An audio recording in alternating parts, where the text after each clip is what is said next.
முதல் டிக்கெட் கிடைக்காம Housefull board மாட்டப்பட்ட MGR திரைப்படம் எதுன்னு பார்த்தீங்கன்னா 1956 வருஷம் எம்ஜிஆரோட புரட்சிகரமான நடிப்பில் வெளிவந்த மதுரை வீரன். தமிழ் சினிமாவில் முதல் ஹவுஸ்ஃபுல் போர்டு மாட்டப்பட்ட முதல் திரைப்படமே மதுரை வீரன் தான். அதே போல் பிளாக் அண்ட் ஒயிட்டில் அதிக தேட்டரில் 100 நாட்கள் ஓடிய ஒரே திரைப்படமும் மதுரை வீரன் தான். அடுத்து ஹவுஸ்ஃபுல் போர்டு மாட்டப்பட்ட எம்ஜிஆர் திரைப்படம் எதுன்னு பார்த்தீங்கன்னா 1958 வருஷம் எம்ஜிஆர் இயக்கத்தில் எம்ஜிஆர் தயாரித்து வெளிவந்த நாடோடி மன்னன்.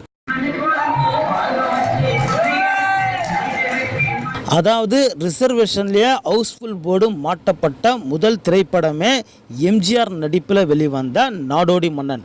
இந்த போஸ்டர் பார்த்தீங்கன்னா செகண்ட் ரிலீஸில் சென்னை பாரத் தியேட்டரில் எடுக்கப்பட்டது.